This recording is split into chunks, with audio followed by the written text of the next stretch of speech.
Good evening, Badik Kuumba. I live on the north end. I wasn't born here, but I've been living here for about 7 years or so.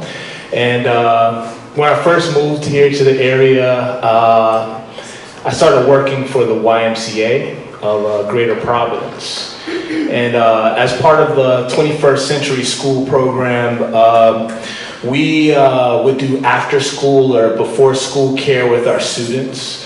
And we would be at the different schools in the communities, especially during summertime. And one of the schools that we like to go to was Bailey Elementary School, which is right there on the south side, because it has AC.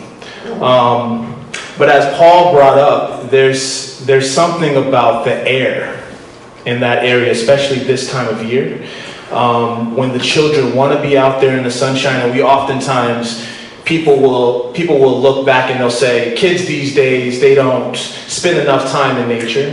They don't spend enough time outside. They're on their computers or things like that. You know, I grew up, my mother, she's in her 70s, you know, and so she's the type of person who's like, why do you have the AC on? Just open the windows, right? And that's kind of how we're kind of brought up. But my mother has asthma, you know, like I have asthma. And there's something about the pollutants in the air that is causing this to us. And we know the science, you know, people have been talking about this. And then oftentimes we push it aside, you know. And I would be interested, you know, we talk about community input. And I would be interested to see the rooms and see how people who are making the decisions on these type of things to say, okay, we want to put the terminal in this space. How many people live in those communities? How many people have stories about these, or do they live in communities where it has vast fields for their horses? Or do they live in communities where they can see the sunrise and sunset without smog? You know, there's something about that quality of life and Providence and learning about the history of Providence and how the communities have changed over time, right?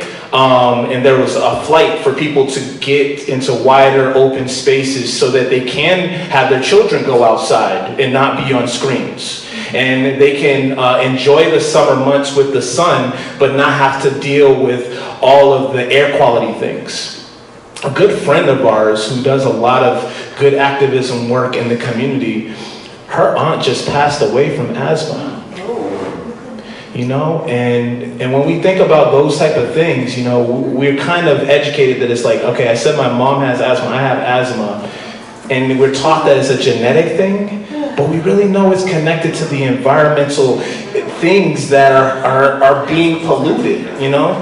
And as they said, we do have these choices to make the decisions, but I would just ask for people to be able to take a check of their realities. We talk about the knowns, the unknowns, the known knowns, the things that you don't even know that you don't know. And if you're sitting in that room and you start thinking about how much power people have that are so far away, you know, we just had what they call Independence Day, and we talk about the power from across the sea and how they were subjugating these folks here in these what we call the United States, right? But those systems are regurgitating themselves all the time. And we have to pile into a meeting just so that the whole community can come and tell you that no, not in our name, not for our energy, you're not saving us anything. And it just keeps going and going. And I'll just wanted to offer that as I was listening to everybody talk. And honestly, this is like just really weird that I'm speaking to a stage of people when all the human beings are right here behind me.